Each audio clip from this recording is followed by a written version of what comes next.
a seguir, estudo a biografia de Pedro. Tema de hoje, Pedro, um homem usado por Deus. Atos capítulo 3, versículo 1 até o versículo 7. Pode ler, evangelista irmão Fábio? Atos capítulo 3, versículo 1 até o 7. Amém. Pedro e João subiam juntos ao templo à hora da oração, a nona. E era trazido um varão que desde o ventre da sua mãe era coxo, o qual todos os dias punha à porta do templo chamado Formosa, para pedir esmola que entravam. E ele, vendo a Pedro e a João, que iam entrando no templo, pediu que lhes dessem uma esmola. E Pedro, com João, fitando os olhos nele, disse: olha para nós. E olhou para eles, esperando receber alguma coisa. E disse Pedro: não tenho prata nem ouro, mas o que tenho eu te dou. Em nome de Jesus Cristo, o Nazareno, levanta-te e anda. E tomando-o pela mão direita, o levantou, e logo seus pés e tornozelos se firmaram. Aleluia. Glória a Deus. Pode ser até o 9. E saltando ele, pôs em pé, e andou e entrou com eles no templo, andando e saltando e louvando a Deus. E todo o povo ouviu andar e louvar a Deus. Amém. Glória a Deus. Pastor, já falamos no estudo aí atrás,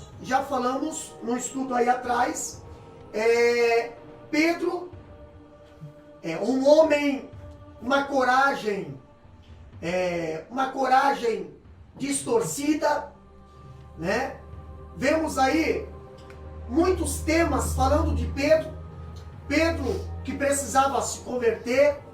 Agora nós vamos falar de um Pedro transformado, um Pedro arrependido, um Pedro usado por Deus. Quando nós falamos no capítulo 3, versículo 1 até o 9, nós vamos ver acontecer algo interessante na vida e no ministério de Pedro. Aquele Pedro inconstante, aquele Pedro medroso, aquele Pedro covarde, aquele Pedro que tinha medo, agora ele tornou-se um homem intrépido, entendeu? E poderoso nas mãos de Deus, desde que foi restaurado por Jesus, entendeu? Nós vemos que Jesus precisou pegar na mão dele, Jesus precisou fazer ele responder por 3 vezes se ele amava-o ou não, para que Jesus pudesse direcioná-lo, para que Jesus pudesse dizer: apacenta os meus cordeirinhos. Quando falamos de Pedro, um homem restaurado e um homem usado por Deus, nós vamos ver algo interessante. E o primeiro tópico, nós vamos falar sobre Pedro, um homem revestido com o poder do Espírito Santo. Um homem revestido com o poder do Espírito Santo, né? Então, olha só, meus amados irmãos, quando é que aconteceu esse revestimento do Espírito Santo para que Pedro pudesse estar envolvido nesse revestimento? Todo mundo sabe que 10 dias depois da ascensão de Cristo, veio o Pentecoste. Jesus, ele subiu e o Espírito Santo desceu, tá? Desceu por quê, pastor? Desceu porque o Pai prometeu. Desceu porque a igreja orou.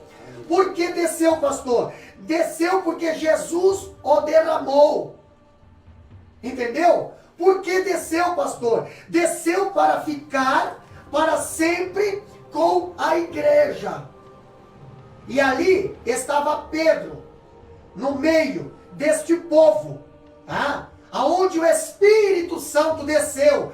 Desceu para quê? Para revestir a igreja de quê? De poder. Uma promessa que foi feita por Jesus antes de subir, esse Espírito, ele desceu para capacitar os discípulos a fazer uma grande obra. E nesse meio estava Pedro. Pedro, pastor, quando falamos, antes de começarmos a falar de um homem usado por Deus, nós precisamos falar da capacitação desse homem. E esse derramamento do Espírito Santo, ele foi um fenômeno celestial, todo mundo sabe disso. Não foi ali algo produzido, algo ensaiado, fabricado, como muitas das vezes encontramos determinadas seitas hoje, que precisa produzir algo, precisa fazer um teatro, para que as pessoas acreditem que ali há uma manifestação do Espírito Santo. Não, ali o que aconteceu naquele dia, Atos capítulo 2, nós vemos que aconteceu ali algo do céu, verdadeiramente aconteceu ali. Foi o que, pastor? Foi incontestável e irresistível. Capítulo 2 fala que foi soberano e ninguém pode produzi-lo. Esse tipo de acontecimento foi eficaz. Por quê? Porque ninguém pode desfazer os seus resultados. Aonde o Espírito Santo, aonde a glória, aonde o poder toma conta, os resultados, ninguém, não há homem aqui nessa terra que consiga desfazer. Glória a Deus. Pastor, estamos falando de Pedro, um homem usado por Deus. Entendeu? Mas ele foi usado quando? Depois do derramamento do Espírito Santo. E aqui nós vamos ver 4 fatos importantes que nos chamam a atenção. Antes de falar de Pedro, nós vamos falar ainda do derramamento do Espírito Santo. Ele veio como um som. No capítulo 2, versículo 2, evangelista irmão Odair estará lendo para nós de Atos. Abra sua Bíblia aí. Atos capítulo 2, versículo 2. O que diz ali? E de repente veio do céu um som, como de um vento veemente e impetuoso, e encheu toda a casa em que estavam assentados. O derramamento do Espírito Santo, meus queridos irmãos, ele veio como um som. Então, não foi ali um barulho de algazara. Não foi ali um barulho bagunçado. Não foi ali um barulho que gera escândalo. Não. Não foi um barulho de falta de ordem. Não. Uma histeria. Não. Foi um som do céu. Pastor, quando nós falamos do derramar do Espírito Santo, ele veio como um som, capítulo 2, versículo 2 de Atos, nós vemos aqui que a palavra grega, aqui usada, é a mesma que está em Lucas capítulo 21, versículo 25, que descreve o quê? O som de um mar, o estrondo do mar. É a mesma palavra que está dizendo no Atos capítulo 2, som. É a mesma palavra que diz em Lucas capítulo 21, versículo 25. O que diz lá, evangelista Fábio? Lucas 21 e 25. E haverá sinal no sol, e na lua, e nas estrelas, e na terra, angústia das nações, em perplexidade pelo bramido do mar e das ondas. O som do mar. Entendeu? Agora nós vemos algo interessante. O derramamento do Espírito Santo foi um acontecimento audível. Audível. Pastor, uma pessoa cheia do Espírito Santo não é uma pessoa que fica em silêncio. Não é uma pessoa que não se manifesta. Não, Senhor. Uma pessoa cheia do Espírito Santo, ela faz barulho. Glória. E o barulho que ela faz é o barulho do céu. Glória. Aleluia, Jesus. Entendeu? Olha só que interessante. Quando falamos do derramamento do Espírito Santo, nós vemos que o derramamento do Espírito Santo veio como um vento. Capítulo 2, versículo 2 fala desse vento. Entendeu? E o vento aqui é um símbolo do Espírito Santo. Ezequiel capítulo 37, versículo 9 a 14, nós vemos ali o profeta ser levado a um grande vale. E Deus manda o profeta: profeta, profetiza. Profetiza sobre os ossos, profeta. Profeta, profetiza sobre a pele. Profetiza sobre a carne. Profetiza sobre os nervos, profeta. E aí, pastor? E aí Deus fala também: profeta, profetiza sobre o Espírito. Profetiza, quatro cantos da terra, sopra o vento, e vem o Espírito de Deus sobre este exército. Aleluia. Pastor, quando falamos que o Espírito Santo, ele veio como um vento, o Espírito, ele veio em forma de vento, para quê? Para mostrar a sua soberania, liberdade e inescrutabilidade. O vento, ele entra em qualquer lugar. O vento, você vê o trabalhar dele, mas você não enxerga ele. Entendeu?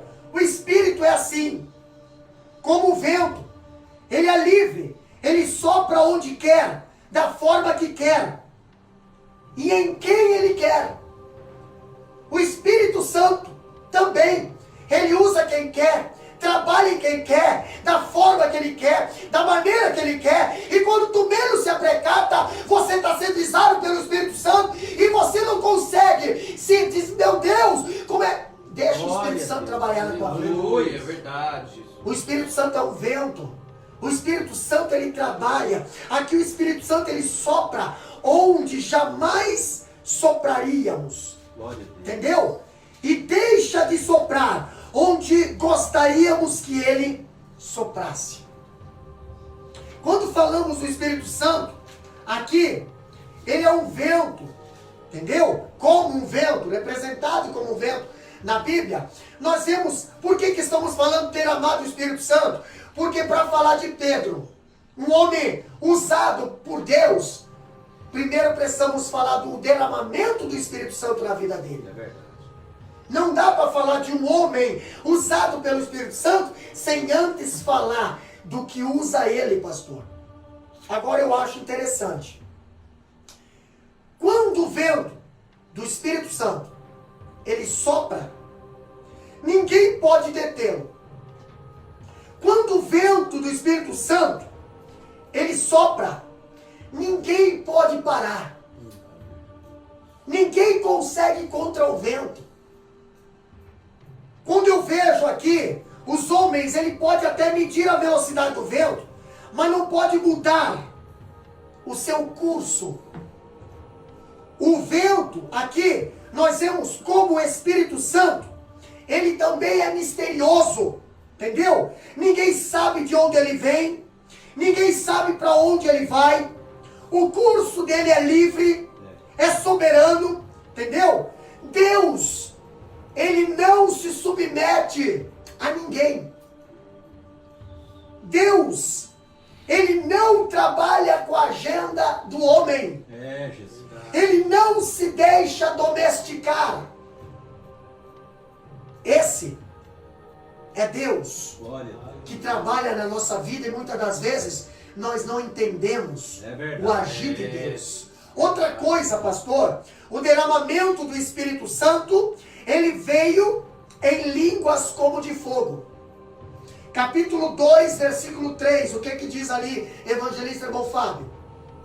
E foram vistas por eles línguas repartidas, como que de fogo, as quais pousaram sobre cada um deles. Pastor, uma pessoa que diz ser cheia do Espírito Santo e não tem um sinal, porque o sinal de falar em línguas é o sinal de ser revestido do Espírito Santo. Como é que uma pessoa pode dizer que é revestida do Espírito Santo se não tem sinal? Se não tem o sinal de línguas? Ali, no Atos 2, nós vemos que ali, o derramamento do Espírito Santo, ele veio em línguas de fogo, como de fogo. E o fogo também é um símbolo do Espírito Santo. Vemos que Deus, ele se manifestou a Moisés na sarça, onde o fogo ardia. e não se consumia. Êxodo capítulo 3, versículo 2, tem essa passagem. Pastor, como é que pode uma sarça, um arbusto, algo insignificante no meio de tanto mundo, ali se demonstrar uma tocha de fogo, e essa tocha de fogo não queimar o arbusto, mas chama a atenção de muita gente? Esse fogo chamado Espírito Santo, que habita em sarças hoje, sarças insignificantes, sarças que você não dá nenhum valor, sarça que não chama atenção, mas quando tem o fogo, quando tem o poder, quando tem a glória, quando tem a presença, quando tem o Espírito Santo, de longe se observa que ali tem a voz de Deus, ali tem a presença, ali tem a palavra. Aleluia. Pastor, Glória a Deus. chamou a atenção de Moisés longe, e essa sarça, ela continha o fogo de Deus. E de dentro desse fogo, diz a Bíblia, que saía a voz do Todo-Poderoso. Moisés, tira a sandália dos teus pés, porque o lugar onde tu estás é terra santa. Glória a Deus. Pastor, quando Salomão consagrou o templo,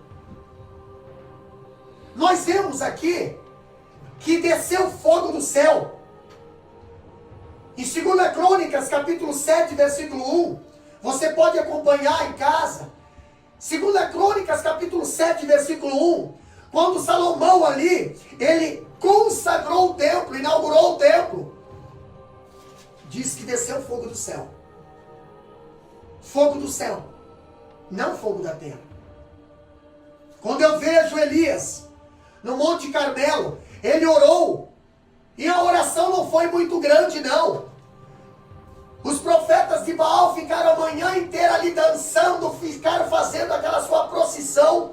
800 e poucos profetas ali.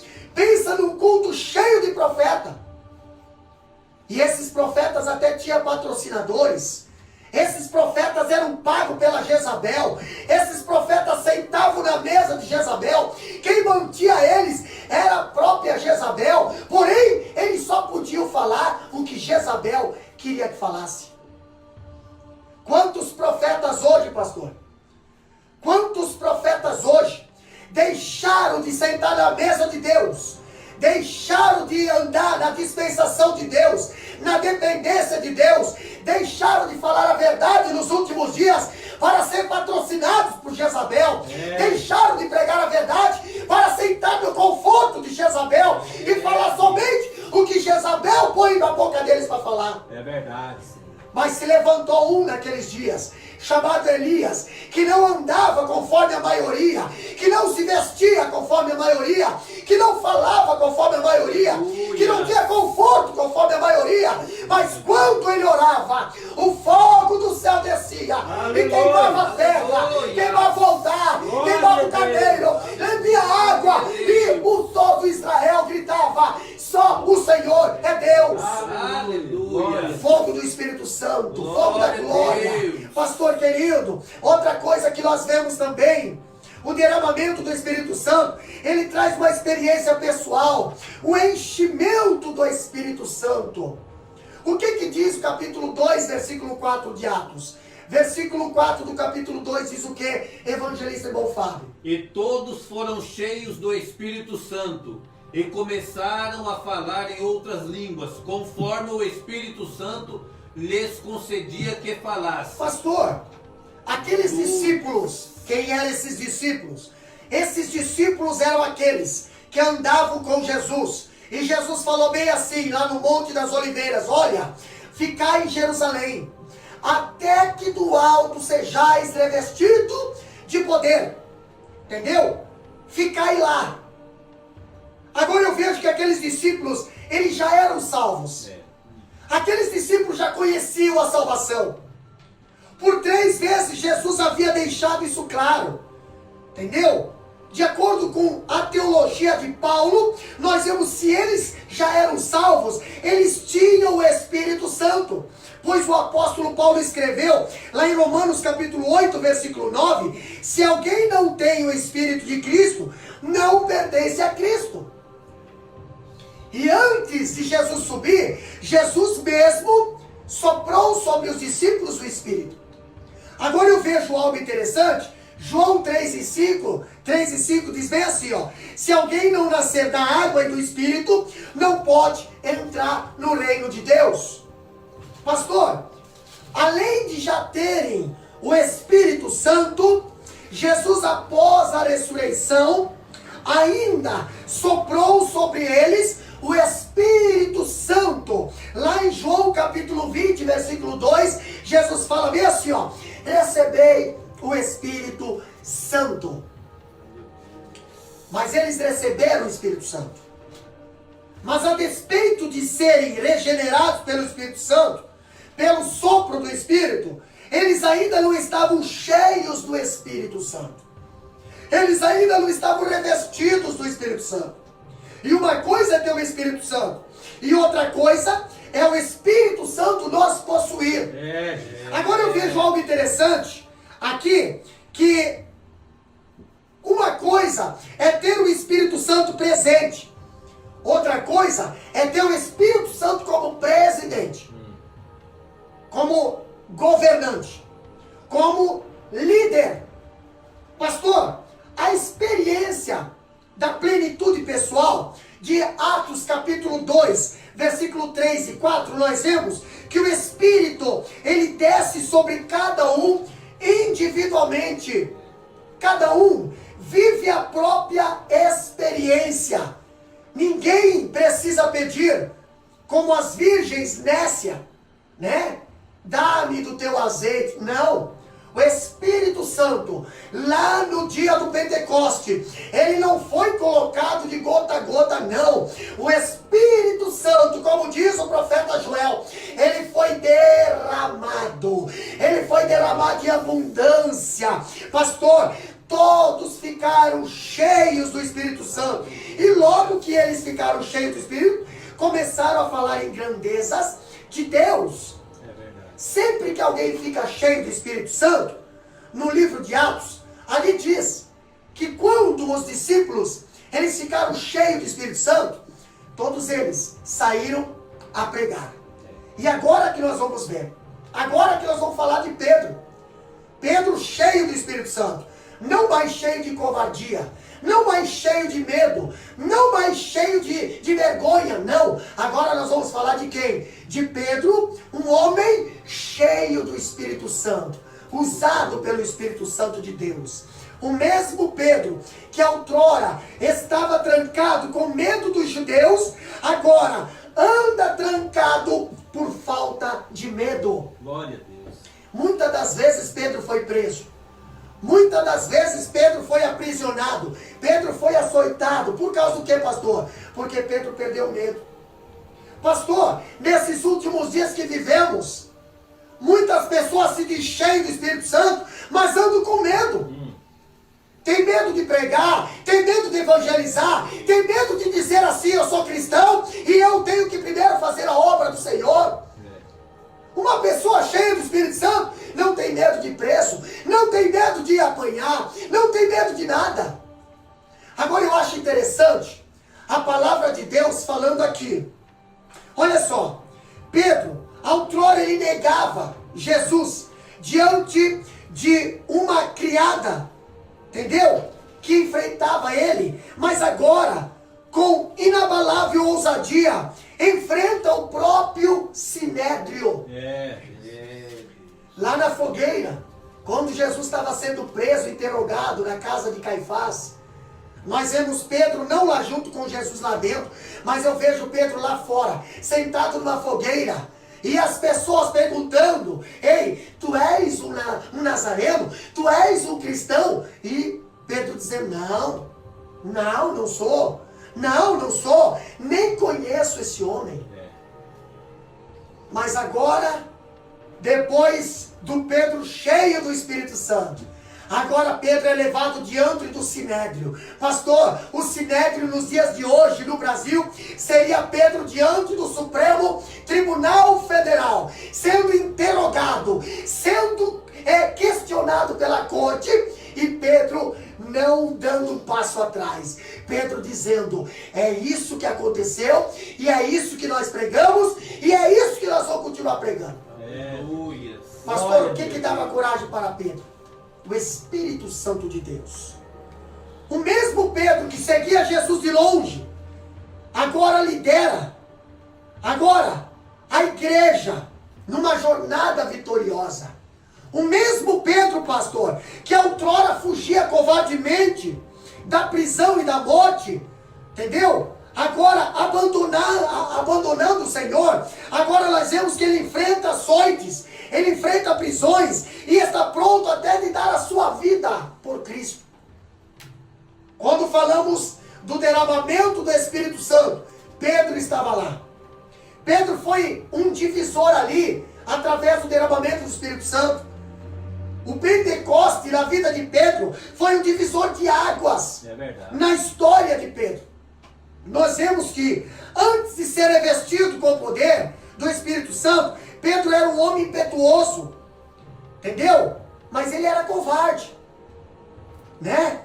Falante, mas ele era precipitado. Antes do derramamento do Espírito Santo, Pedro até era ousado, mas nós vemos que ele era frágil em suas atitudes.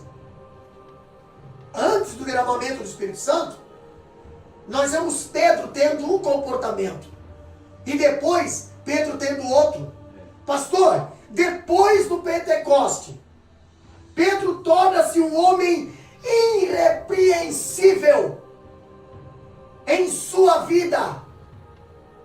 Pedro torna-se um homem irrefutável em suas palavras, irresistível em suas obras. Glória a Deus. Pedro se torna um outro homem. E é nesse homem que nós vamos falar hoje. Pedro, um homem de oração, que prega aos ouvidos e aos olhos. Olha só, quando Lucas, aqui, nós vemos, logo que Jesus ascendeu ao céu, nós vemos os discípulos voltarem do Monte das Oliveiras para o cenáculo. No Monte das Oliveiras, lá em Sião, nós vemos aqui que no cenáculo, aproximadamente quantas pessoas estavam lá? Evangelista Aldair? 120 pessoas. Aproximadamente 120 pessoas. Quem era o primeiro nome da lista? Pedro. Pedro. Eles iniciaram ali uma reunião de oração, que durou ali 10 dias aproximadamente. Porque Jesus falou: ficai em Jerusalém, ide a Jerusalém, e de lá vocês só saem para fazer a minha obra quando estiverem selados, quando estiverem revestidos, quando estiverem confirmados com o Espírito Santo de Deus. Glória a Deus. Aleluia. E esse povo desceu a Jerusalém. A Bíblia diz que Jesus foi visto por aproximadamente 500 pessoas.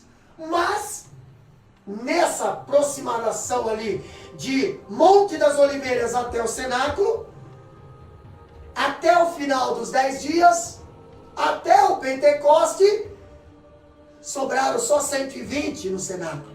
É verdade. Pastor, esses 120 que ficaram no cenáculo, eles ficaram unanimamente ali.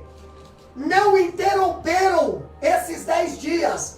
Não pararam, pastor. A Bíblia diz ali que todos unânimes oraram a Deus, aguardando a promessa de Deus.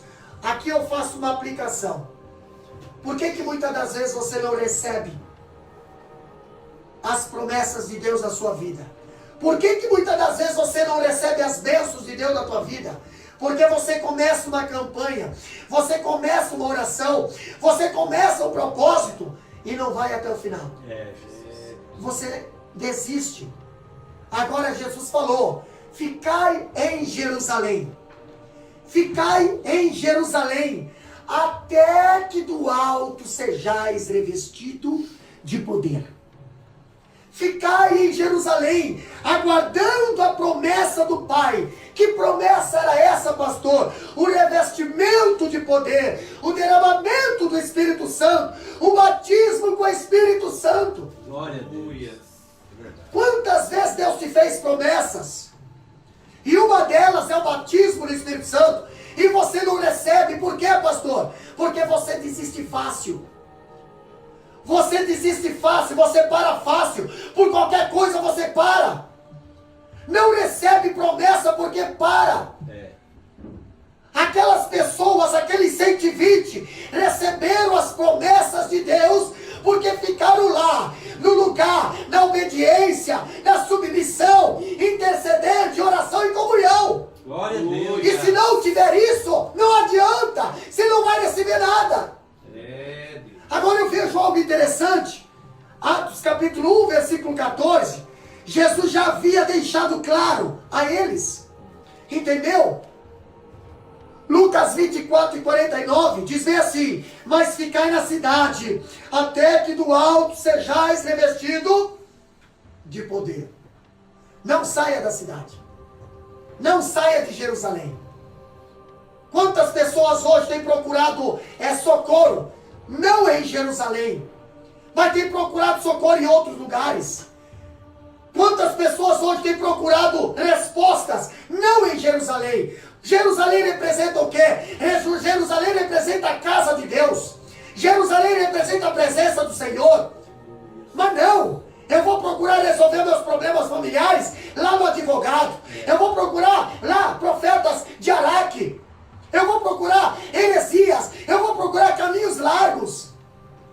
Eu vou procurar, muitas das vezes, resolver o meu problema sem o perdão, sem o arrependimento de pecado. Não, você precisa ficar em Jerusalém. Glória a Deus. Jerusalém é lugar de sacrifício. Jerusalém é lugar de transformação. Jerusalém é lugar de proteção. Jerusalém é lugar de abundância, milagre. Glória a Deus. Aleluia. Fora de Jerusalém habitam os cães. Pastor, quantas vezes Jesus fala para eles: ei, ficai em Jerusalém. Não arreda o pé de Jerusalém. Só vai ser alcançado pela promessa quem ficar em Jerusalém. Quando eu vejo ali, capítulo 1, versículo 4 e 5, ali nós vemos a Bíblia ser bem clara. O que diz? Capítulo 1, versículo 4 e 5, evangelista Odair. E estando com eles, determinou-lhes que não se ausentasse de Jerusalém, mas que esperassem a promessa do Pai, que, disse ele, de mim ouvistes, porque, na verdade, João batizou com água, mas vós sereis batizados com o Espírito Santo, não muito depois destes dias. Olha só que interessante. Jesus fala que não se ausentasse. Não se ausentasse. Quantas vezes Jesus chega para te abençoar e você não está no lugar que Ele te colocou, que Ele te deixou? Você vê teus irmãos sendo abençoados. Você vê Deus usando os teus irmãos. Você vê Deus abençoando a tua família. E você não. Por quê, pastor? Por que eu não recebo a minha bênção? Porque você está ausente do lugar que Jesus disse que era para você estar. A ausência sua no lugar onde Deus te colocou, ali você não receberá a tua bênção. Quando eu vejo aqui a oração dos discípulos, ela foi específica, perseverante e unânime. Entendeu? Olha só que interessante. Eles estavam no mesmo lugar. Todos estavam irmanados no mesmo propósito, imbuídos do mesmo desejo, focados na mesma promessa. Receberam o poder do Espírito Santo, receberam a glória do Espírito Santo, porque estavam vivendo em união, em comunhão. Que tipo de Espírito Santo está agindo na tua vida que não deixa você viver em comunhão com o teu irmão, com a tua irmã? Que tipo de Espírito Santo trabalha na tua vida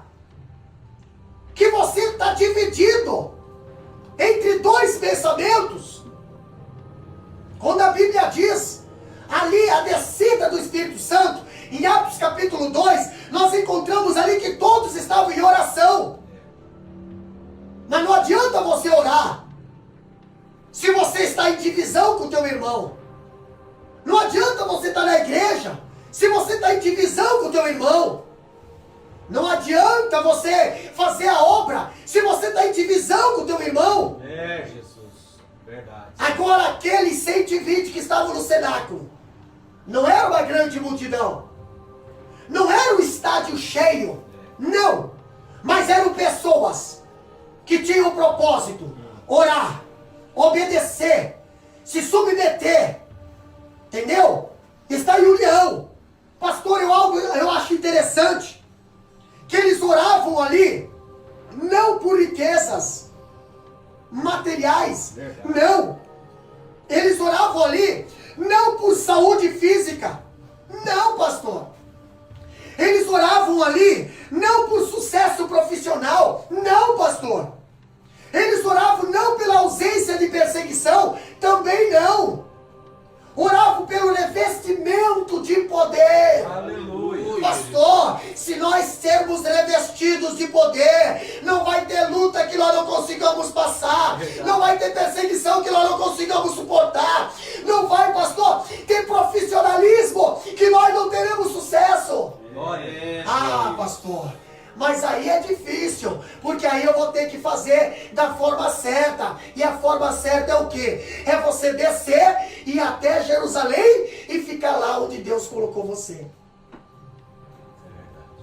Estamos falando de Pedro, um homem usado por Deus. E até Jesus se entregue para ser crucificado, nós vemos uma ousadia na vida de Pedro. Nós vemos um gás na vida de Pedro, mas por qualquer coisinha ele desanimava. Entendeu? Pedro era aquela pessoa que por qualquer coisinha estava ali. Mas depois que foi revestido do Espírito Santo, depois que deu um encontro com Jesus pessoal, real, ali ele colocou ali, não, peraí, agora o negócio é diferente. É verdade. Agora eu estou vendo que eu não sou nada. Quem é Ele? Agora eu estou vendo que a minha coragem, a minha espiritualidade não vem de Deus, vem de mim. Porque se viesse de Deus, eu suportaria a prova, eu aguentaria a prova, eu resistiria a prova. Mas Pedro, na prova, ele fracassou, na prova, ele negou Jesus, e Jesus avisou a Pedro, mas Pedro achava que a espiritualidade dele era forte. Mas quando o galo cantou, Pedro viu que ele estava errado. Quando eu vejo Pedro aqui falando, pastor, quando eu vejo aqui os discípulos no cenáculo, esses discípulos oram confiantes, entendeu? Porque eles oravam baseados na promessa do Pai. Que oração você está fazendo nesses últimos dias? Aonde está baseada a tua oração, meu querido irmão? A tua oração está focalizada aonde? Nas coisas dessa terra? Ah, Deus, me dá uma casa. Ah, Deus, me dá um carro. Ah, Deus, me dá isso, me dá aquilo. A tua oração é só nisso aqui? A tua oração tem que ser baseada nas promessas do Pai. Aleluia. E o Pai não te prometeu nada aqui nessa terra. O Pai te prometeu alguma coisa lá em cima. Nossa promessa está lá em cima. Nosso galardão está lá em cima. Nossa salvação está lá em cima. Glória a Deus. Agora eu acho interessante, evangelista irmão Fábio, quando o povo de Israel saiu do Egito, Deus prometeu o que? O deserto ou a terra prometida? E o povo quis ficar onde? O povo desejou ficar onde? O povo desejou ficar no deserto. Aqueles que não queriam voltar. Porque teve alguns que queriam voltar. Ai, que saudade dos meus pepinos lá. Saudade da cebola. Saudade do chicote do Egito também. Da escravidão do Egito. Agora Deus não tirou o povo de Israel para morrer no deserto. O povo de Israel morreu no deserto porque quis. Tem gente hoje morrendo no deserto porque quer. Porque Deus prometeu a terra prometida para o povo de Israel. Mas poucos alcançaram a terra prometida por quê? Porque desacreditaram nas promessas. Desacreditaram nas promessas. Quando eu vejo Jesus subindo, lá no Monte das Oliveiras, eu vejo Jesus falando bem assim, né? Os anjos, dois anjos apareceram lá e falaram bem assim: varões galileus, por que estáis olhando para o céu? O mesmo Jesus que hoje você está vendo subir nas nuvens, descerá. Aleluia. Descerá para quê, pastor? Ele descerá para buscar a sua igreja. Mas vai buscar a igreja para onde? Jesus, quando estava aqui na terra, evangelista Godaí, Jesus falou bem assim, ó: na casa de meu pai Há muitas moradas. e se não for assim eu não teria Dito, vou para o meu pai preparar-vos. lugar. E quando eu for e preparar, virei outra vez. E levarei-vos comigo. Nós temos uma promessa. Glória a Deus. Nós temos uma promessa. Nós temos uma promessa. Nós temos uma meta. Nós temos um propósito. Nós temos um alvo. Aleluia. Nosso lugar de descanso não é aqui. É, Jesus, é verdade. Pastor, olha só que interessante. Pedro, ele foi o líder dos discípulos antes da sua queda. E continuou como líder também depois da sua restauração. Eu vejo aqui Pedro, ele lidera essa reunião de oração. Quando Jesus fala: ficai em Jerusalém. Quem é que lidera a oração lá em Jerusalém? Pedro. Ali eu vejo. Ele é o capitão desse exército. Ali eu vejo Pedro. Entendeu? Quando o Espírito Santo, a glória, o Pentecoste, quem é que tomou a palavra e fez a primeira pregação? Pedro. Pastor, aqui eu vejo algo interessante. No dia do Pentecoste houve derramamento do Espírito Santo. E a partir dali, Pedro, quando pregava, era 2.000 almas, 3.000 almas, 5.000 almas. Pensa no grande salvamento de almas. Por quê, pastor? Cheio do Espírito Santo. E agora? Agora nós vamos ver Atos capítulo 3, versículo 1. Pedro e João indo ao templo fazer o quê? Orar. Entendeu? Pedro e João. Aqui nós vemos que Pedro e João, eles não jogaram fora a tradição de orar 3 vezes por dia. Daniel orava 3 vezes por dia. Entendeu? E o dia judaico começava às 6 horas da tarde e terminava às 6 horas da tarde. Segundo Atos capítulo 3, versículo 1, nós vemos aqui que para os judeus devotos havia 3 turnos de oração. Primeiro era às 9 horas, o segundo ali era ao meio-dia e o terceiro era às 3 horas da tarde. E agora eu vejo Pedro e João, entendeu? Os apóstolos, eles ainda mantinham esse costume, entendeu? Eles tinham uma nova fé, estavam no período da graça, mas não tinham perdido os bons costumes. Quantos crentes hoje perderam os bons costumes? Estão numa nova era. Estão num novo cristianismo, estão num neopentecostalismo, estão num cristianismo gospel hoje, que você não precisa mais orar, você não precisa mais ter testemunho, você não precisa mais buscar a Deus, jejuar, não precisa fazer mais nada. E ainda tem coragem de dizer que na hora o Espírito Santo revela. Pastor, nesses últimos dias em que estamos vivendo na face da terra, é bíblico. A Bíblia diz que o amor de muitos se esfriará. Muitos têm tido medo e têm tido vergonha e têm se intimidado de pregar a palavra da verdade, como ela foi escrita, como ela foi deixada. Por que será, pastor? Será que se transformaram de profetas de Deus por profetas de Baal? Será que tem algo nessa terra que tem enchido a sua boca, enchido seus bolsos, enchido ali, se mantido eles? para eles não poder mais pregar sobre adultério, homossexualismo, pecado, mau testemunho, luxúria, prostituição.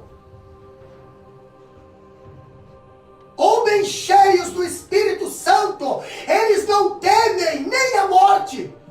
O próprio apóstolo Paulo, ele chegou a falar: ó morte, aonde está a tua vitória? Você sabia que para Satanás tocar num cristão, ele precisa pedir ordem para Deus? No mundo aí fora, Satanás pode tocar, mas num cristão não. Por quê, pastor? Porque é a menina dos olhos de Deus. Glória a Deus. E se ele toca, muitas das vezes é por permissão. Olha o que aconteceu com Jó. Deus permitiu. Verdade. Deus permitiu. Agora eu vejo algo interessante. Que os apóstolos, eles ainda mantinham esse costume. Eles tinham uma nova fé, mas não utilizavam como desculpa para violar essa tradição. A oração não foi deixada de lado. Pedro e João, aqui, eles são vistos juntos, com frequência, ao longo das Escrituras. Eles eram sócios nos negócios da pesca. Está lá em Lucas capítulo 5, versículo 10. Entendeu? Trabalhavam juntos. Prepararam a última Páscoa dos judeus para Jesus. Lucas capítulo 22 e 8 diz: correram para o sepulcro na manhã do primeiro domingo da Páscoa. João capítulo 20. Ministraram também aos samaritanos que creram em Jesus Cristo. Estavam lá Pedro e João. Agora, pastor, Jesus não está mais na terra, mas o Pedro e João continuam juntos. O Pedro e João continuam unidos. O Pedro e João continuam em oração, porque nós vemos em Atos capítulo 3, versículo 1, aqui, eles estão indo ao templo para orar às 3 horas da tarde, horário do sacrifício, horário que Jesus foi morto, 3 horas da tarde. E aqui nós destacamos algum ponto interessante, algumas verdades. A primeira é que Pedro e João, eles tinham uma vida comprometida com a oração. Evangelista, irmão daí. Uma vida comprometida com a oração, irmão. Faz a diferença? Com certeza. Nós vemos aqui no livro de Atos, capítulo 3, versículo 1, onde já foi mencionado essa noite, que Pedro e João subiam juntos ao templo à hora da oração à nona. Então eles já tinham esse horário estabelecido, que eles separavam para o Senhor. Não marcavam nada. Não marcavam nada. Mas se tivesse outro compromisso, alguma coisa de um amigo, de alguma coisa. Não existia outra coisa para eles a não ser o compromisso com a oração. Porque a palavra do Senhor é bem clara. Eles subiam ao templo à hora da oração, a hora nona. Então eles tinham hábito, eles tinham compromissos nesse horário. Igrejas hoje não tem mais a hora da oração. Coisa que está faltando para nossas vidas hoje. A igreja do Senhor, a igreja moderna, a igreja que está vivendo no século 21, aonde tem abrido mão das prioridades, que é de servir a Deus, que é de tirar o tempo para o Senhor, para que é separar a hora nona nas nossas vidas. Muitas das vezes temos falhado nesse ponto.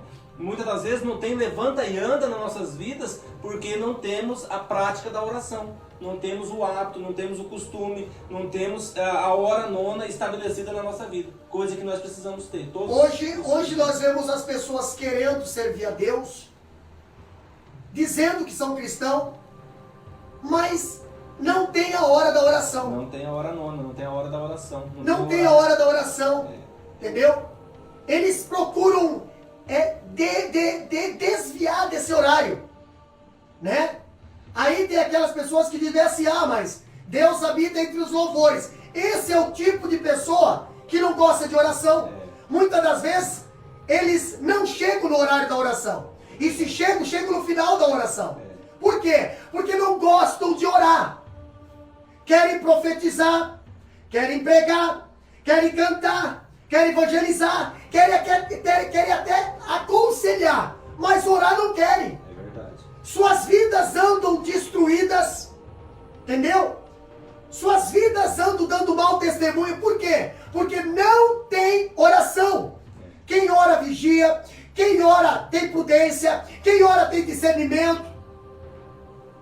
Mas quem não ora é que nem Pedro. Pedro, ele não orava. Quando Jesus ia ver, estavam dormindo. E uma pessoa que não ora vai fazer que nem Pedro. Quando se levantava, queria cortar a cabeça de alguém. Entendeu? Uma pessoa que ora. Evangelista Fábio, qual que é a diferença de uma pessoa que ora e uma pessoa que não ora? Pastor, como foi falado aqui, o evangelista Mulder falou, o senhor está falando aqui, é interessante nós vermos aqui que a oração ela vai fazer toda a diferença na vida do cristão. Como é mencionado aqui, onde foi lido aqui, tem-se o costume, eles não perderam esse costume. Então, nos nossos dias, as pessoas que continuam no costume da oração, a gente consegue observar e ver a diferença na vida das pessoas. É verdade.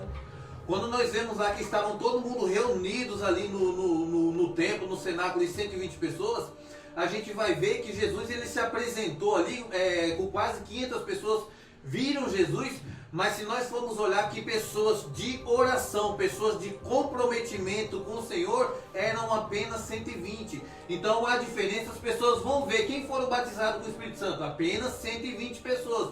Porque 120 pessoas eram pessoas de oração, eram pessoas que estavam ali no templo e puderam observar que no meio daquelas 500, apenas 120 pessoas que fizeram a diferença. Então a gente vê, consegue observar quem são pessoas de oração, quem são pessoas que têm compromisso com a palavra, quem são pessoas que têm compromisso com a comunhão com Deus, porque a oração é você conversar com o Senhor, é você ter comunhão com Deus. Então se observa nas atitudes, nos atos, a gente vai ver aqui, nesse estudo um pouquinho mais para frente aqui, que a oração ela fez toda a diferença ali na vida de Pedro e João. Foi a partir da oração que teve a vida de Pedro ali transformada e mudada, e como Deus começou a agir e operar na vida dele através deste compromisso da oração que ele tinha com o Senhor. Então faz toda a diferença na vida do cristão, na vida dos adoradores, como o pastor falou aqui, o Senhor habita no meio dos louvores, mas quem louva precisa ter uma vida de oração, quem adora precisa ter uma vida de oração, quem prega precisa ter uma vida de sacrifício, seja na hora nona, seja no meio-dia, seja de madrugada, é preciso ter esse sacrifício da oração para poder ser usado na presença e nas mãos do Senhor Jesus Cristo. Aqui no capítulo 3, versículo 1, nós vemos que a oração era prioridade na vida de Pedro e dos demais apóstolos. Aí eu pergunto, para nós hoje, para os obreiros hoje, para a igreja hoje, a oração tem sido prioridade ou está vendo outra coisa como prioridade? Que tipo de prioridade está sendo na sua vida e na minha vida nos dias de hoje? Será que nós se encaixamos em Atos capítulo 3, versículo 1? Subiam ao templo para oração, a hora nona, a hora da oração, a hora do sacrifício. Entendeu? Eles oravam unânimes. Diante da ameaça do sinédrio, eles oraram e pediram mais intrepidez para pregar. E o mundo foi abalado. Atos capítulo 4, versículo 31 diz isso. Pastor, estamos vivendo numa pandemia, estamos vivendo numa ameaça, muitos mundanos estão dizendo, olha, se pegar vai preso, se pegar, irmão, vamos parar? Não! Vamos pedir para Deus, Deus nos dá mais coragem, nos dá mais força, nos dá mais fé, nos dá mais sabedoria, para que nós pregamos não só um pouco, mas o dobro que nós pregávamos antes. Nos dê coragem. Atos capítulo 1, capítulo 4, versículo 31, encontra isso, que enquanto eles estavam sendo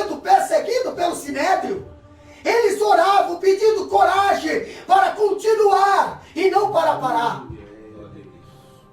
Não ficavam inventando desculpa, não ficavam inventando ali fofoquinha, não. Eles pediam, eles oravam. Eles pediam mais coragem, eles pediam mais ânimo. Deus acrescenta a nossa fé. E sabe o que Jesus ensinou aos discípulos antes de partir? Se baterem no teu lado direito, dê o lado esquerdo. Se te tomarem a capa, ofereça a túnica também, mas não pare. Mas não pare. Agora eu vejo algo interessante. Hoje, olha só, eles abalaram o mundo através da oração.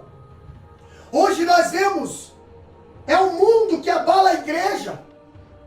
Os apóstolos chegaram a tomar uma importantíssima decisão. Ali em Atos capítulo 6, versículo 4, diz bem assim, ó: mas nós nos devotaremos à oração e ao ministério da palavra. Essa era a prioridade dos apóstolos. Ministério da oração e pregação da palavra. As duas coisas têm que andar junto. Não adianta você querer pregar, não adianta você querer cantar, não adianta você querer fazer se não orar. É verdade, Jesus. Precisamos olhar para Atos e para a vida de Pedro. Olha só que interessante. Outra coisa interessante que nós aprendemos aqui é que ao longo da história, eles triunfaram nas pelejas e viram as manifestações grandiosas de Deus. Foram o quê? Os que oraram. Ninguém teve vitória sem oração. Quer ver? Vamos começar lá do começo. Daniel, só por causa da perseguição, ele não mudou as regras. Continuou orando 3 vezes por dia. É verdade. Sadraque, Mesaque e Abednego continuou orando. José continuou orando. E aí vai. Estevão morreu orando. Pastor, foi assim. Os reis, Josafá, Ezequias, foi assim com Neemias. Neemias, quando chegou diante de Jerusalém, viu as portas, viu os muros, orou, e Deus deu graça. Você acha que foi fácil para Jeremias restaurar os muros de Jerusalém? Com Sanbalate e Tobias ali, querendo sempre puxar o tapete dele, querendo sempre a ruína dele, mas ele venceu com oração. É verdade. Ele venceu, uma mão na obra e outra mão com a espada, e a mente em oração. Glória a Deus. Outra coisa que nós encontramos aqui, Pedro e João, eles tinham uma vida respaldada pelo exemplo. Lê para nós, Atos 3, versículo 2 ao 5, evangelista Fábio. E era trazido um varão que desde o ventre de sua mãe era coxo, o qual todos os dias punham à porta do templo chamado Formosa, para pedir esmola aos que entravam. Ele, vendo a Pedro e a João, que iam entrando no templo, pediu que eles lhe dessem uma esmola. E Pedro, com João, fitando os olhos nele, disse: olha para nós. E olhou para eles, esperando receber alguma coisa. Olha só que interessante. Naquela época, quando o povo ia para o templo, era estratégia, não podia entrar no templo aleijado, não podia entrar nenhuma pessoa defeituosa no templo, prostituta, estrangeiro, não podia entrar. Tinha que ficar do lado de fora. E era estratégia, entendeu? Era um ponto estratégico ali, colocar um mendigo na porta do templo. Por quê, pastor? Porque as pessoas que entravam para orar, para adorar a Deus, normalmente eram pessoas sensíveis. Entendeu? Sensíveis às necessidades do próximo. Entendeu? Uma pessoa que ora é uma pessoa sensível. Uma pessoa que ora é uma pessoa de coração quebrantado. Uma pessoa que ora, com certeza, ela ama o seu próximo. Então era estratégia colocar ali aquele aleijado da porta do templo, porque as pessoas estavam subindo com o coração sensível. E aí a pessoa pediria esmola e receberia. Entendeu? Não é possível amar a Deus a quem não vemos né? E não amar o próximo a quem nós vemos, né? Aqui era 3 horas da tarde. Estava para começar ali uma reunião de oração, né? Pedro e João agora estão passando quando um paralítico pede uma esmola. Pedro, a Bíblia diz que ele fitou os olhos do paralítico, tá? Junto com João, e disse, o que Pedro falou? Olha para nós. Pastor, teologicamente hoje, se nós for pregar isso, irmão, olha para nós, nós estamos fazendo algo ao contrário que Jesus falou. Porque Jesus não mandou nós pregar olhando para nós.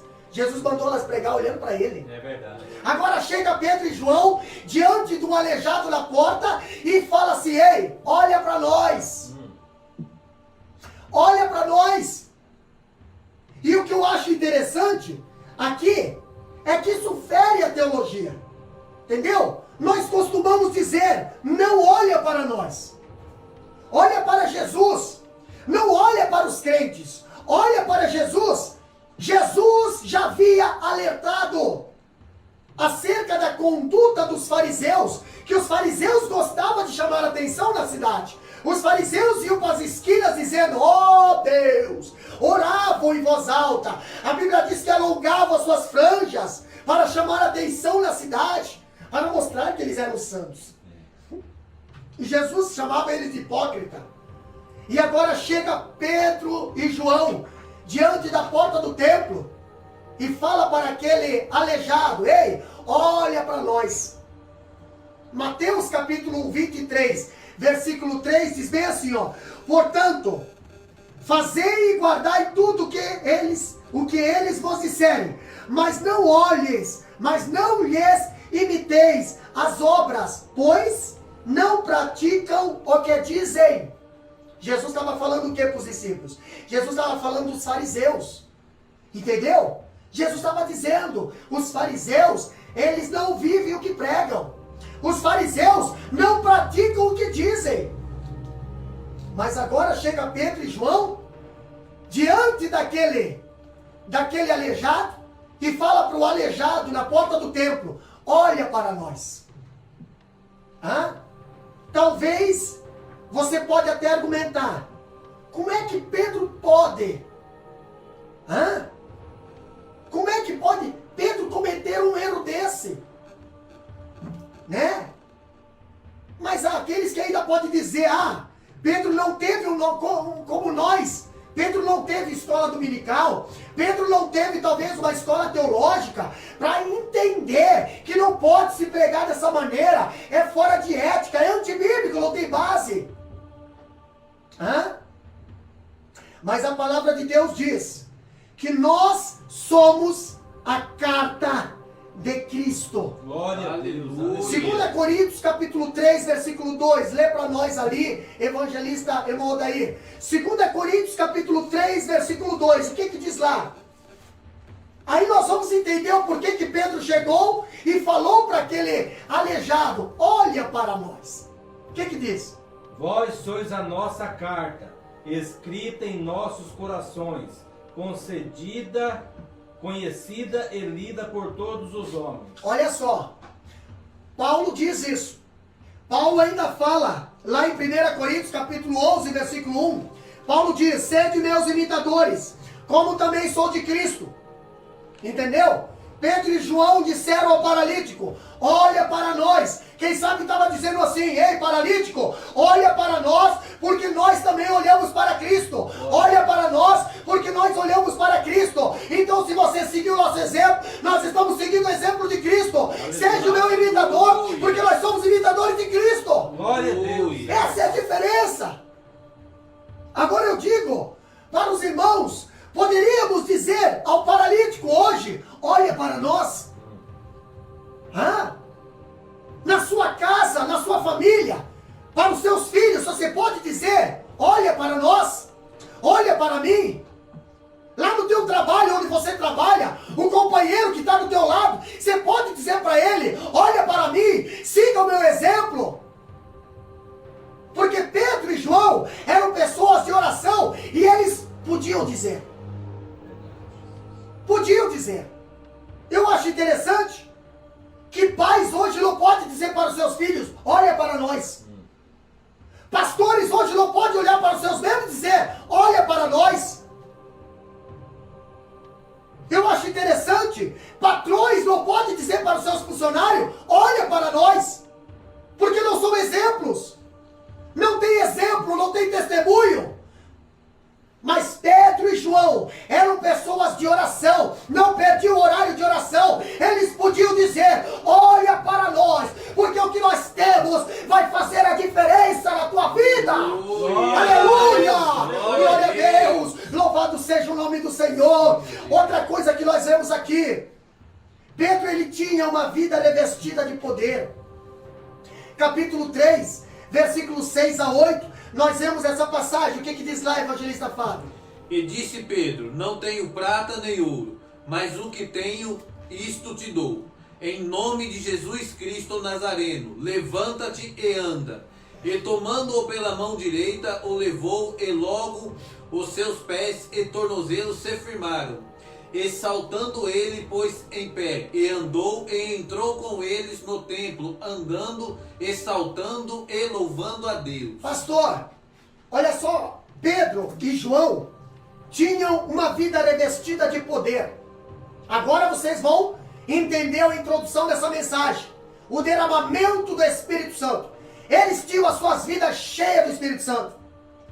Nós vemos aqui na porta do templo, um mendigo pedindo uma esmola. Ali, ele recebeu novas, Ele recebeu novas pernas. Pastor, mas de quem que ele recebeu novas pernas? De Deus. Mas através de quem? Pedro e João. Pedro e João, eles não tinham nem ouro, nem prata, mas eles tinham algo que o ouro e a prata não conseguiam comprar. Entendeu? Eles tinham poder. Meu querido irmão, se você tiver vida de oração, não importa se tu tiver prata ou não tiver ouro e não tiver, mas o poder vai fazer a diferença na tua vida. Aonde tu botar a planta do teu pé, ali vai fazer a diferença. Aonde tu botar a palma da tua mão, vai fazer a diferença. O poder fez a diferença na porta daquele templo. Aleluia. Pastor, eu vejo algo interessante, que o poder não está em Pedro, mas no nome de Jesus, ou seja, em sua suprema autoridade. Sim, meu Deus. Olha só que interessante. Pedro, ele conhecia o poder. E Pedro conhecia de quem era o poder. Ah, pastor, quando Pedro fala, não tenho prata e nem ouro, mas o que eu tenho eu te dou, Pedro não falou assim, olha, levanta e anda. Não. Pedro falou, em nome de Jesus. Em nome de Jesus. Levanta e anda. Pastor, a Bíblia diz que tudo aquilo que foi pedido em nome dele, ele vai responder. Em nome de Jesus, o teu marido vai ser salvo. Em nome de Jesus, os teus filhos vão ser curados. Em nome de Jesus, aquele papel vai ser assinado. Em nome de Jesus, essa pandemia vai ser repreendida. Em nome de Jesus, a tua família vai ter sucesso. Mas tem que ser em nome de Jesus. O poder do nome de Jesus, ele faz a diferença. Olha só que interessante. O nome, ele presenteia o portador com a sua magnitude e o seu poder, sua força e a sua importância. O poder de Cristo aqui, entendeu? Não é de Pedro, mas sim de Cristo. O milagre aqui da cura desse coxo era um cumprimento da profecia messiânica, que está lá em Isaías capítulo 35, versículo 6. Lê para nós, evangelista irmão Fábio. Quer ver? O profeta Isaías já tinha profetizado que isso iria acontecer. Isaías capítulo 35, versículo 6. Lê para nós aí, abre a sua Bíblia. O que diz lá? Isaías 35, versículo 6. O que diz lá? Então os coxos saltarão como servos, e a língua dos mudos cantará, porque águas arrebentarão no deserto, e ribeiros e no ermo. Pastor, vamos ficar só com aquela passagem. Então os coxos saltarão como servo. Aleluia. Se você observar Atos capítulo 3, você vai ver que quando Pedro e João operaram o milagre através do poder de Jesus ali na vida daquele coxo, o que aconteceu com aquele coxo? Ele saiu saltando, ele saiu pulando, ele saiu se alegrando para a presença do Senhor. Aleluia. Jesus, ele prometeu a igreja, ele prometeu poder.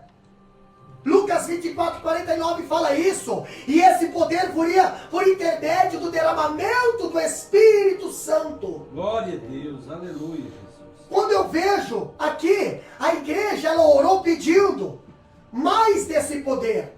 Não se contentou só com o Espírito Santo, mas eles queriam o poder do Espírito Santo. O reino de Deus, ele não consiste só em palavras, mas em poder. Quando eu vejo aqui, o Evangelho, ele é demonstrado, aqui é a demonstração do Espírito Santo e de poder.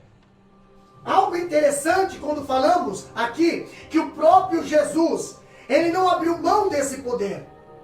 O próprio Jesus nasceu, cresceu, quando foi batizado, a Bíblia diz que o céu se abriu, o Espírito Santo desceu. Ali, Jesus foi cheio do Espírito Santo, Jesus foi conduzido ao deserto pelo Espírito Santo. Jesus não abriu mão desse poder. Glória a Deus. Jesus era usado pelo poder do Espírito Santo. O apóstolo Pedro, ele testemunhou lá em Atos capítulo 10, versículo 38, ele diz bem assim, como Deus ungiu com o Espírito Santo e com poder, ele andou por toda parte fazendo bem, curando todos os oprimidos pelo diabo, porque Deus era com ele. Pedro fala isso, que Jesus, ele foi cheio, e ele andou libertando, curando as pessoas que andavam oprimidas pelo Satanás. Pedro disse ao paralítico, olha para nós. Você não vai ver prata e nem ouro, mas você vai ver o poder de Deus na minha vida. Você pode não ver prata e nem ouro, mas você vai ver o poder de Deus na minha vida. Ei, você pode chegar lá no teu trabalho e ver um doente, um necessitado, e você pode dizer, olha, eu não tenho prata, eu não tenho ouro, mas eu tenho um Deus que trabalha a nosso favor, e Ele vai mudar a tua situação. Aleluia! Oh, glória! João, ele não recebeu o poder de curar os doentes, não. Não sabemos de nenhum milagre que ele tenha realizado. Entretanto, ele era cheio do Espírito Santo como Pedro. Mas ali nós vemos que o ministério dos dons, ali, não está em todos. Nós vemos que quem tinha o dom de curar ali foi o Pedro. Quem estendeu a mão para o paralítico foi o Pedro. Quem falou levanta e anda para o paralítico foi o Pedro. Mas ali nós vemos duas pessoas cheias do Espírito Santo. Duas pessoas indo para a oração. O apóstolo João, ele não tinha o dom de curar como Pedro, mas havia experimentado o poder do Espírito para ser exemplo para os demais homens. Outra coisa que nós encontramos nos dias de hoje, já estaremos encerrando. Pedro e João, eles tinham uma vida cheia de compaixão. Olha só que interessante. Pedro e João, eles tinham uma vida cheia de compaixão. Pedro e João possuíam compaixão. E não apenas religiosidade. Eles interromperam. Eles estavam a caminho de ir à oração. E ouviu um grito de socorro. Esmola, me ajuda. Quem sabe, se fosse no tempo lá, daquela parábola do bom samaritano, né? Nós vimos ali o sacerdote, olhou, viu, passou de lado. Veio o levita, olhou, viu, passou de lado. Mas veio o samaritano? Não. Samaritano parou a viagem. Samaritano interrompeu a viagem. Samaritano parou, quebrou o protocolo. Samaritano desceu da cavalgadura. Samaritano foi lá e atou as feridas. Samaritano pegou aquele jovem que tinha sido assaltado, botou na sua cavalgadura, levou até a estalagem, a hospedaria. Pedro e João fizeram a mesma coisa. Eles estavam com um propósito, nós temos que orar, nós temos horário, nós temos uma liturgia, mas naquele caminho, no caminho, quantas vezes no caminho, Deus muda o protocolo, os judeus eles iam para Galileia por um caminho, e Jesus falou, não, é necessário passar por Samaria. Jesus estava passando um dia e passou por debaixo de uma figueira, parou e olhou para cima e disse, Zaqueu, hoje me convém posar na tua casa. Mas pastor, você não vai posar lá na casa do Lázaro? Você não vai posar na casa de Marta e Maria? Não, hoje eu vou mudar o protocolo. Hoje eu vou na sua casa. Hoje eu vou lá na sua casa. Ei, quem sabe Deus hoje está escolhendo você nesse momento para ir na sua casa, para fazer um milagre na sua casa, para transformar a tua casa, para mudar a tua vida na sua casa. E você está negando, e você está rejeitando. Jesus está quebrando o protocolo nesta noite para te atender, para te amparar, para te amar, para dizer que te ama, te dar mais uma chance. É hora de você dizer, Deus, então venha para a minha casa. Eu quero milagre na minha casa. Pastor, nós vemos algo interessante. Eles viram o milagre irrefutável. Capítulo 3, versículo 9 e 10. Nós vemos aqui o que diz capítulo 3, versículo 9 e 10. E todo o povo ouviu andar e louvar a Deus. E conheciam-no, pois era ele o que se assentava a pedir esmola à porta formosa do templo. E ficaram cheios de pasmo e assombro pelo que lhe acontecera. Um milagre da cura do coxo. Pedro e João agora pegou a mão, levantou, entendeu? Ajudou, firmou os passos daquele coxo. Agora eu vejo as pessoas. É óbvio que aquele coxo, quando se levantou, conseguiu firmar os seus pés. Ele não ficou parado no mesmo lugar. Ele já estava há alguns anos parado no mesmo lugar. Agora está curado, vai ficar parado? Meu Senhor. Ele saiu pulando para dentro do templo. Aqui nós vemos um milagre irrefutável. Não tem como dizer que isso ali é um teatro. Não tem como dizer que isso ali é falso. Não tem como dizer que isso ali é mentira. O coxo está pulando. O milagre da cura do coxo foi um fato público. Ali, verificável e irrefutável. O homem curado nascera coxo. Aqui nós vemos que ele tinha mais de 40 anos. E agora nós vemos, todos os dias ele era colocado na porta do templo. Não é esses coxos que muitas das vezes estão aí mentindo, ali nas sinaleiras, ali pelo centro de São Paulo. Entendeu? Que durante o dia é coxo, mas de noite já pega e vai andar embora, normal. Né? Não, estou falando de uma pessoa coxa de verdade. Uma pessoa aleijada de verdade. Agora eu vejo. Alguém poderia dizer ali, mas eu conheci esse camarada. Ele sempre foi coxo e agora está andando. Quem sabe alguém pode dizer, rapaz, eu te conhecia quando tu bebia, quando tu era um alcoólatra, quando tu era viciado nas drogas, quando tu era ladrão, quando tu era isso, quando tu era safado, quando tu era um beberão, e agora tu é um homem transformado, agora tu é um homem liberto. As pessoas estão vendo o milagre da tua vida, e é irrefutável. Não tem como dizer que não é Deus. Verdade, Jesus. Era coxo e agora está pulando. É Deus, é milagre, pastor. Ali nós vemos 3 verdades acontecendo na vida desse coxo. E a primeira foi o quê? A cura foi em nome de Jesus. Aleluia. Atos capítulo 3, versículo 6. Atos capítulo 3, versículo 6, nós vemos aqui. Pedro disse às autoridades do povo, quando o povo começou a vir para Pedro, querer idolatrar a Pedro. Entendeu? Hoje Deus não pode operar um milagre dentro da igreja, que se o pregador não cuidar, ele é idolatrado. Como que se fosse o pregador que fosse o milagreiro. Não.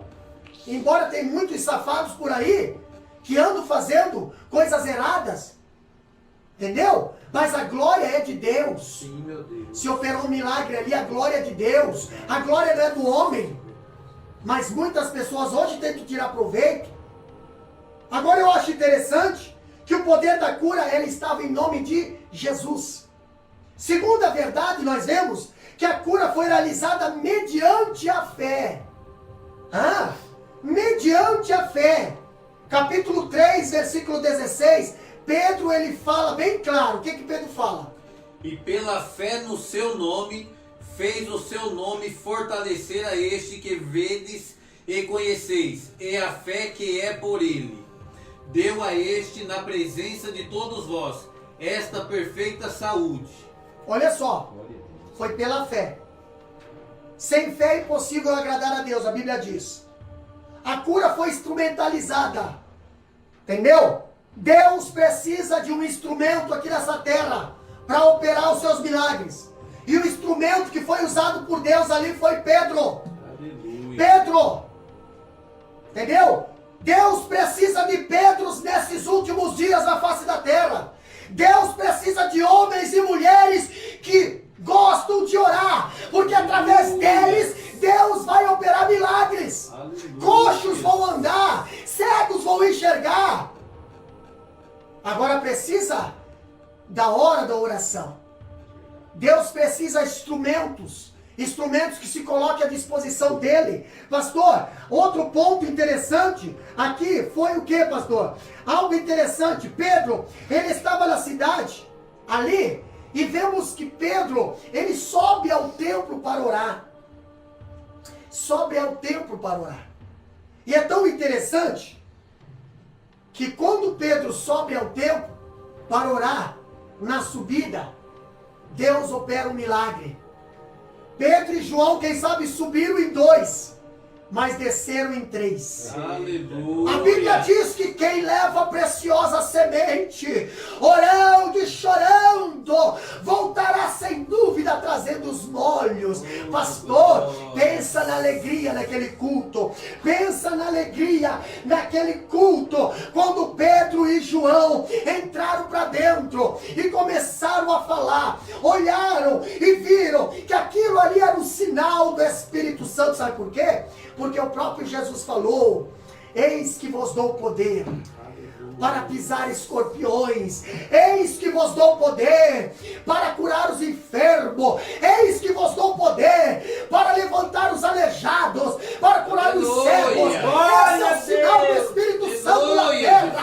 Porém, através da oração, através da comunhão, através do partir do pão, através da disciplina, aonde você vai encontrar o poder do Espírito Santo. Nós queremos orar com você nesta noite. Nós queremos orar pela tua vida nesta noite. Pastor, eu não tenho força para orar. Pois é, então peça a Deus que Ele te dê força.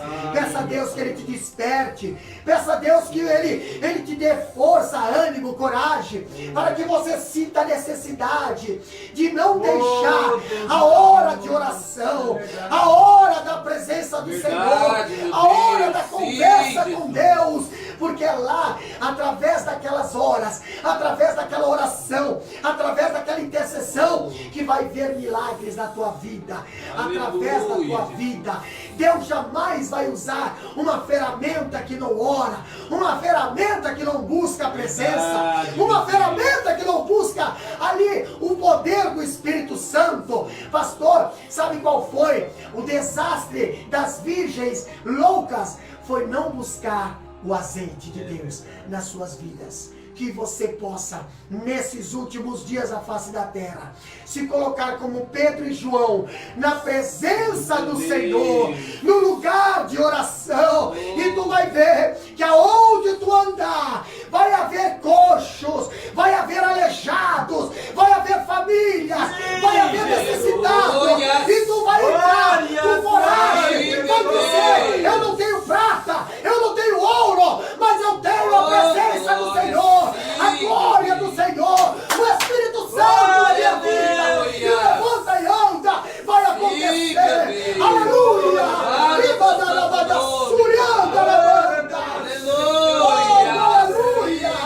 A presença do Senhor, a glória do Senhor, a presença do Senhor na tua vida, ela faz a diferença. Quer que o inimigo se manifeste e fuja de perto de você? Presença do Senhor. Quer que tenha prosperidade na tua vida? Presença do Senhor. Quer que os teus filhos sua bênção, presença do Verdade. Senhor. Quer que o teu casamento seja feliz, Verdade. presença do Verdade. Senhor. Agora nada disso você conquista se não tiver vida de oração. Aleluia! Nós estaremos orando por você Sim, nessa meu noite. Deus.